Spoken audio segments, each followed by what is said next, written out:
ओम श्री साईनाथाय नमः। ओम श्री साईनाथाय नमः। ओम श्री साईनाथाय नमः। सभी साईं भक्तों को नमस्कार। कथा प्रारंभ करते हैं। पिछले भाग में आपको सुनाया था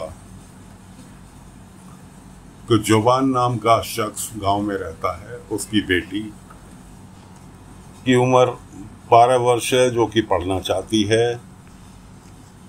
उसने उसकी शादी पक्की कर दी। अब बेटी जो है बाबा से प्रार्थना कर रही है कि साईं मुझे इस संकट से बचाओ। अगले दिन लड़के वाले उसे देखने के लिए आए। बाबा ने एक पंडित का रूप बनाया और साकोरी गांव में वो लोग रुके हुए थे, लड़के वाले, और पहुंच गए लड़के वालों के पास। लड़के वालों के पास पहुंच गए कि लो जी प्रसाद मंदिर का। कौन से मंदिर का? यहीं नजदीक में मंदिर है, उसका प्रसाद देने चले तो प्रसाद में थे कच्चे चावल, अध पके। लड़के का पिता कहने लगा ये तो कच्चे हैं। उन्होंने कहा तो क्या हुआ, कच्चे हैं तो क्या हुआ, है तो प्रसाद ना, प्रसाद को तो कभी निरादर नहीं करते। उन्होंने कहा लेकिन कच्चा अन्न खाने से तबीयत भी तो खराब हो जा सकती है। नुकसानदेह के प्रसाद फायदे के लिए खाया जाता है कि इसका कुछ ऊपर वाले का आशीर्वाद मिलेगा, लेकिन ये ऊपर वाले का आशीर्वाद तो मिलना दूर, ये तो नुकसान देंगे। पंडित रूपी बाबा कहने लगे कि भाई ये बात तुम्हारे बच्चों पर भी तो लागू होती है कि जो तुम इनकी कच्ची उम्र में शादी कर रहे हो। अभी तुम्हारे लड़के की उम्र शादी योग्य नहीं है, लेकिन उसके बाद तुम शादी कर रहे हो। लड़के का पिता कहने लगा तुम्हें कैसे पता? और खैर कुछ भी है, तुम्हें हमारे घरेलू मामले में बोलने का क्या अधिकार है? हमें जो अच्छा लगेगा हम वो करेंगे। अब लड़के का क्या, लड़के की जात तो आप लोग समझ ही सकते हैं कि जहाँ 15 साल का हुआ उसे जवानी उसके अंदर असर दिखाना चालू कर देती है। वो कुछ नहीं बोला, लेकिन इधर लड़की ने जो था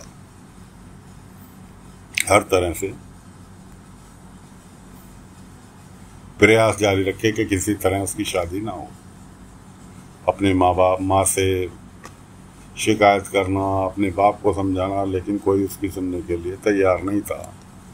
यहाँ तक कि उसकी माँ जो थी उसके पक्ष में उसके पिता से जुबान से लड़ने के लिए राजी हो गई कि भाई आखिरकार मैं अपनी बेटी की खुशी चाहती हूँ और ये जिस शादी से मेरी बेटी खुश ही नहीं है, मैं उस शादी के खिलाफ हूँ। उनमें पति पत्नी में दोनों में आपस में कहासुनी चालू हो गई। इधर बाबा ने वादा किया था लड़की से कि वे तेरी पढ़ाई जारी रखाएंगे। बाबा ने प्रयास करके उसको स्कॉलरशिप की भी व्यवस्था कराई, लेकिन उसके माँ बाप ने नहीं सुना। बाबा शिरडी से गायब है। बाबा ने लड़की से कहा था, लड़की का नाम गायत्री है, गायत्री से कहा था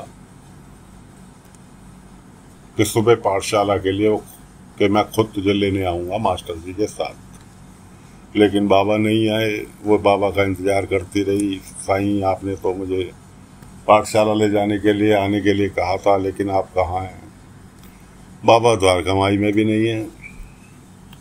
हर कोई द्वारका माई में बाबा का इंतज़ार कर रहा है। उधर दासगणों के पास सुबह सुबह दासगणों पूजा पाठ में लगे हुए हैं, बाबा की मूर्ति को साफ कर रहे हैं। बाबा की मूर्ति में से अचानक आवाज आती है, दासगणों जितनी जल्दी हो सके शिरडी पहुंचो।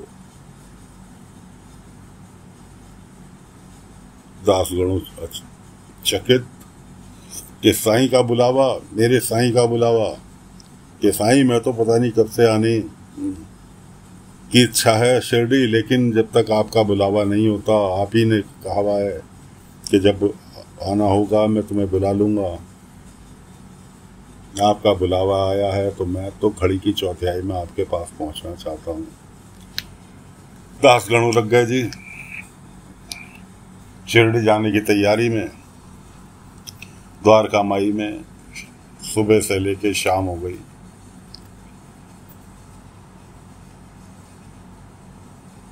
बाबा का कहीं अता पता नहीं। उधर शाम को प्रवचन के लिए गांव वाले इकट्ठा होने लगे। कोई हारमोनियम लेके आ रहा, कोई ढोलक लेके आ रहा भजन कीर्तन के लिए। कुछ ने कहा भी कि साईं नहीं है, प्रवचन कैसे होगा। बाईजमा कहने लगी साईं हो नहीं हो, द्वारका माई में जो साईं ने नियम बना रखे हैं, कार्यक्रम उन्हीं नियमों के हिसाब से चलता रहेगा। प्रवचन ना हो कोई दिक्कत नहीं, भजन कीर्तन तो होगा। और साईं तो हर जगह विराजमान है। साईं को कहे होंगे किसी की हमसे ज्यादा जो दुखी होगा उसकी दुख तकलीफ दूर करने के लिए। इतने में देखते क्या है कि एक वृद्ध व्यक्ति लाठी टेके हुए द्वारका माई के द्वार पे खड़ा है। बात इन लोगों की बातें सुन के वापस जाने को होता है। केशव ने से रोक लिया, अरे काका आप वापस क्यों जा रहे हैं? क्या बेटा क्या करूं, जो बैठ के जब साईं से मिलने के लिए आया था, बड़ी उम्मीद लेकर आया था, लेकिन साईं यहाँ पर है ही नहीं, तो मैं क्या रुक के करूंगा, मेरी आंखों से दिखाई नहीं देता। वैद्य के पास गया, वैद्य ने टकासा जवाब दे दिया कि अब तुम्हारी आंखें ठीक नहीं हो सकती, बल्कि धीरे धीरे धीरे धीरे तुम में बिल्कुल दिखना बंद हो जाएगा। कि अभी तो हल्का फुल्का रोशनी है, इसलिए वापस घर पहुंच जाऊंगा। साईं से उम्मीद लेकर आया था कि साईं मेरी आंखें ठीक कर देंगे, क्योंकि मैंने सुना साईं चमत्कार करते हैं, इसलिए मैं उम्मीद लेकर आया था। केशव कहने लगा तो बाबा भजन कीर्तन चालू हो रहा है, हो सकता है साईं आ जाए, कुछ देर तो बैठकर इंतजार कर लो। उन्होंने कहा बेटा अंधेरा हो रहा है, रात को तो मुझे वैसे ही नहीं दिखाई देता। केशव कहने लगा बाबा चिंता मत करो, मैं घर तक तुम्हारे छोड़ के आने की जिम्मेवारी मेरी। अगर साईं नहीं आए तो भी कुछ देर आराम कर लो, भजन कीर्तन में बैठ जाओ, मन लगेगा, और तुम्हारे घर तक पहुंचाने की जिम्मेवारी मेरी। मैं छोड़ कर आऊंगा तुम्हें तुम्हारे घर तक। वृद्ध व्यक्ति कहने लगे ठीक है बेटा। भजन कीर्तन चालू हुआ, साईं स्तुति चालू हुई और कोई साईं स्तुति में डूब गया। उस वृद्ध व्यक्ति ने पता नहीं कैसे अपने थैले में से कागज और पेंसिल निकाली और उसके ऊपर बैठे बैठे भजन कीर्तन में मस्त, धुन में मस्त होके कुछ चित्र बना डाला। भजन कीर्तन समाप्त हुआ तो उसकी नजर उस चित्र पर गई। देखा तो उसके ऊपर एक चित्र बना हुआ था। अब उसने उस चित्र को उठाकर देखा, ध्यान से देखा, करने लगा ये शख्स कौन है जिसकी मैंने अचानक में तस्वीर बना ली। फिर उसे एहसास हुआ, अरे मुझे तो साफ साफ दिखने लगा, यहाँ बैठा हर शख्स दिखाई दे रहा है। उसने सभी जितने भी लोग बैठे थे सबको वो चित्र दिखाया कि भाई को मैं, आप लोग भजन कीर्तन कर रहे थे और मैं धुन में मगन, कुछ चित्र बना डाला मैंने, लेकिन मैं इस व्यक्ति को नहीं जानता। कि क्या आप लोग इसे जानते हैं? हर किसी ने चित्र को देखा, मुस्कुराए, कहने लगे अरे यही तो साईं है। मैं कहा अरे मैंने साईं का चित्र बना डाला, और मुझे तो जो अभी तक मैं आंखों से परेशान था, मुझे बिल्कुल साफ साफ नजर आ रहा है, मुझे कोई धुंधलापन नहीं है इस टाइम में, मेरी आंखें ठीक हो गई। खैर वो व्यक्ति कहने लगा कि साईं यहाँ शारीरिक रूप से भले ही ना हो, लेकिन साईं यहाँ मौजूद हैं जिन्होंने मेरी आंखें ठीक कर दी। फिलहाल साईं तो अभी आए नहीं, मैं तो आज से पहले कभी साईं को मिला नहीं, मिलने आया था, लेकिन फिर कभी सही। फिलहाल ये चित्र, बनाया हुआ चित्र, जहाँ साईं बैठते हैं, मैं वहाँ उनको समर्पित करके, उनको प्रणाम करके, उनका धन्यवाद करके जा रहा हूँ।